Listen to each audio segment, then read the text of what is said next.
Hello everyone, welcome to Analog IAS Prelims High Yielding Series for Prelims 2020, and the topic for today's video is State Energy Efficiency Index 2019. So the government has come up with this report wherein the index tracks the progress of energy efficiency initiatives in various states and union territories.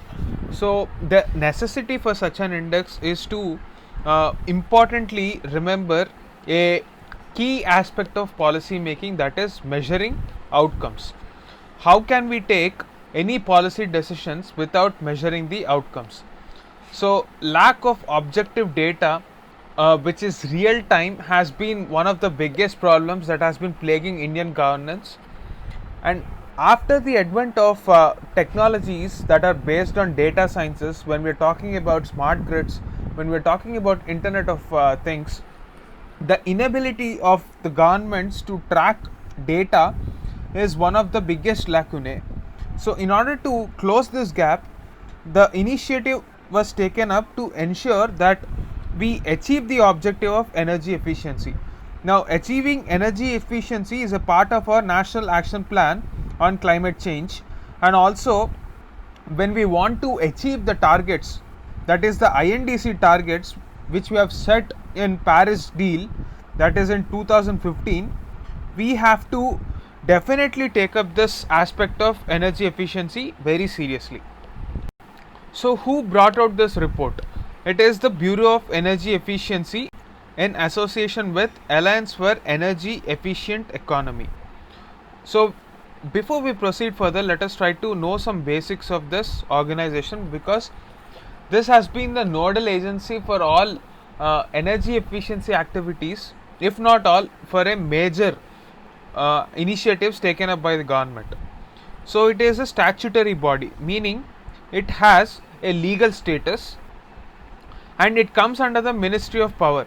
So a lot of questions might be giving you a cue in such a way to confuse you by saying that this is a body under the Ministry of New and Renewable Energy. So this is not a true answer. The answer is Ministry of Power. So what is the objective or mandate of this organization? It assists in developing policies and strategies with the primary objective of reducing energy intensity of the Indian economy. Because the name itself says it is a bureau for energy efficiency, so obviously it would be about energy efficiency itself. So the doubt would be whether it is the implementation part alone or whether it is policy think tank alone. So this is not just a policy think tank, but it also ensures that energy efficiency initiatives are complied with as well. So it is both a policy think tank as well as an implementation body. Now when we say this is a statutory body, what is the legal aspect involved? What is the law involved? It is the Energy Conservation Act 2001. So these are the key takeaways from this slide. Now, is this the very first time that the government is coming up with such an efficiency index? No. In 2018, we've had the first version wherein State Energy Efficiency Preparedness Index was launched. So this time the difference lies in the fact that we have incorporated further indicators like the National Building Conservation Code. Recently, we have seen a lot of incidents. Say, for example, in one of the mandis of old Delhi, there was a fire accident which instantly killed all the people involved in that particular fire accident. This is because most of these buildings have such poor electrical connections that can lead to short circuits, and sometimes this energy building conservation code is completely left out. So in order to ensure that these codes are complied with, even this index is taking into consideration these aspect as well. Second aspect is MSME sector constitutes the major part of our industry. So if we can achieve energy efficiency objective in our MSME clusters, that would save a lot of energy as well. So it is in this context, this index takes the total primary energy supply as a parameter for evaluating a state. And the other aspect is the index tries to categorize the entire states and union territories into frontrunners, achievers, contenders, and aspirants. So this is on the basis of the score achieved on these 97 indicators. So it is not practical to remember what state falls under what category in UPSC prelims level examination. The key point that you have to remember is that there is no state that is falling under the front runner category, because there is no state in India which has done enough to be placed in this category.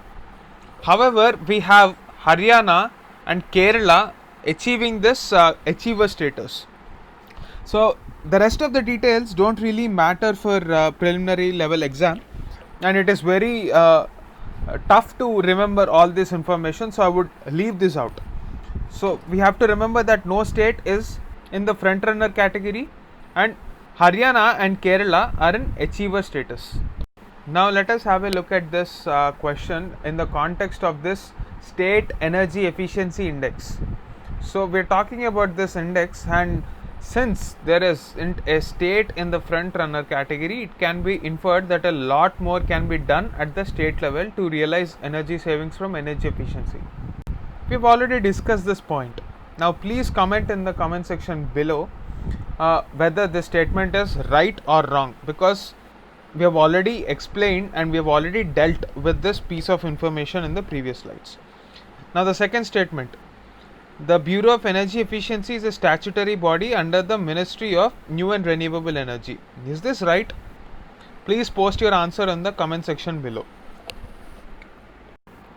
Now, considering the prevalence of COVID-19 and various other viral diseases, we have prepared a list of videos wherein viral diseases were discussed in detail. So it is in this context that this question was asked previously as well. Please go back to the videos on Ebola, TB, AIDS, and please try to answer this question. Please post your answer in the comment section below. Do watch all those previous videos without fail. Thanks for watching. That's it for now. Stay tuned.